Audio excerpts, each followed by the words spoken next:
Alhamdulillahi Rabbil Alamin. Wassalatu wassalamu ala ashrafil mursalin Muhammadin va ala alihi va sahbihi ajma'in. O'qirmanimizda menda bir savol kelgan ekan. Assalomu alaykum deydi. Va alaykum assalom rahmatullohi va barakatuh. Daretga o'tirgandan keyin ishtaret almay turib, sirt daret olib qo'ysam deydi. Keyin ishtaretni almaganim esime tushsa, sirt daretdan keyin sol ishtaretni aluvma bo'lama, bo'lmayma? Algan жағдайда дәретім бұзылып кетпейме дейді. Енді бұл сауалдағы егер іштәрет деп отырғаны жай ғана әурет тұсты жуу, әурет тұсты сумен жуу болса, бұл амал дәретті бұзбайды. Астыңғы жақты жай сумен жуу дәретті бұзбайды. Алайда сол сәтте, сол уақытта, яғни іштәрет алу барысында, мысалы, зәр сындырса, онда дәрет бұзылады әрине. Немесе жел шығарса, дәрет бұзылады дегендей. Жалпы алғанда іштәрет алу әрдайым міндетті бола бермейді. Бұны да біле жүрген жөн.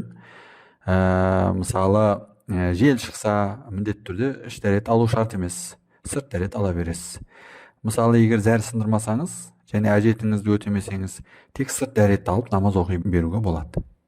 Мысалы, жел шықса, ол кезде міндетті түрде іштәретті алу шарт емес, сырт дәретті алып намаз оқи беруге болады.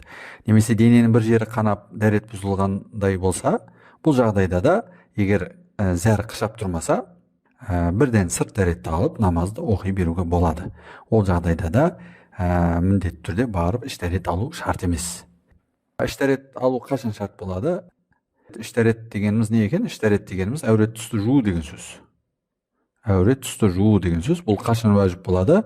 Бұл үлкен дәретке отырған кезде уәжіп болады. Ал кіші дәретке отырған кезде, яғни зәр сындырған кезде сүннет болады. Бірақ мұнда зәр сындырған кезде де мына мәселені білу керек. Егер де айналасына шашырап, айналасына зәр жайылғандай болса, ол кезде сүннет емес, ол кезде уәжіп болады зәр сындырған кезде де іштәрет алу. Және ұлы сөздің ұяттығы жоқ, бұл ер адамдарға қатысты. Ал енді әйел адамдар ұлы сөздің ұяттығы жоқ. Ләж болса, кіші дәреттен кейінде не істеу керек делінеді кітаптарда? Истинжа жасау керек делінеді. Истинжа дегеніміз іштәрет деген сөз. Мына осы жөнінде біле жүрген абзал. Ва ахиру дa'вана анил хамдулиллахи роббил аламин.